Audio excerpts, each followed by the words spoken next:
Our self-esteem depends on how we see our qualities. If we are rich, tall, and healthy and think that these features are positive, our self-esteem will be high.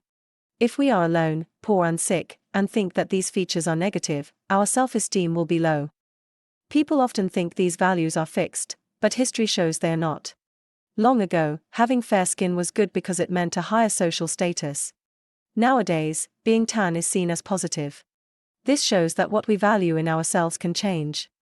Values can shift when things are connected. If we link a bad quality with a good one, the bad one seems better.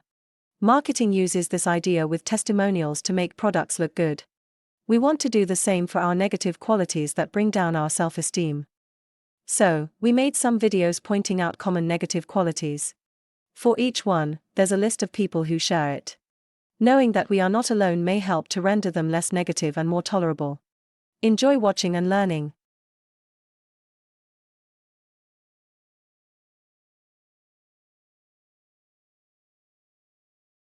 Napoleon Bonaparte, 1769 to 1821, was a French politician and general, founder of the First French Empire and protagonist of the first phase of contemporary European history called the Napoleonic Age. His figure has inspired artists, writers, musicians, politicians, philosophers, and historians, from the 19th century to the present day.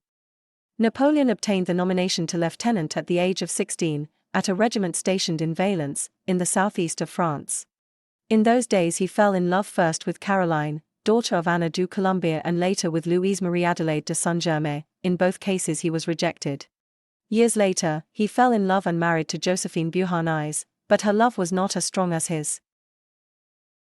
Anne of Cleves, 1515 to 1557, was Queen of England from January 6 to July 9, 1540, as the fourth wife of King Henry VIII. Anne arrived in England in the 27th of December 1539 and married Henry on the 6th of January 1540, but after 6 months, the marriage was declared unconsummated and, as a result, she was not crowned queen consort. Most historians believe that Henry's misgivings about the marriage were blamed on Anne's alleged unsatisfactory appearance and her failure to inspire him to consummate the marriage. He felt that he had been misled after his advisers had praised Anne's beauty. "She is nothing so fair as she hath been reported," he complained. When the king finally met Anne, he was reportedly shocked by her plain appearance, and the marriage was never consummated. Tootsie is a 1982 American romantic comedy film directed by Sidney Pollack, starring Dustin Hoffman and Jessica Lange. The film tells the story of a talented but volatile actor whose reputation for being difficult forces him to adopt a new identity as a woman to land a job. At a party, when Michael, as himself, approaches Julie with a pickup line to which she had previously told Dorothy she would be receptive, she throws a drink in his face.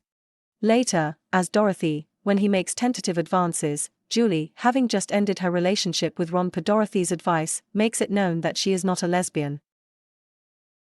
Ludwig van Beethoven, 1770 to 1827, was a German composer, pianist, and conductor. Crucial figure of Western music, he was the last notable representative of Viennese classicism and is considered one of the greatest and most influential composers of all time.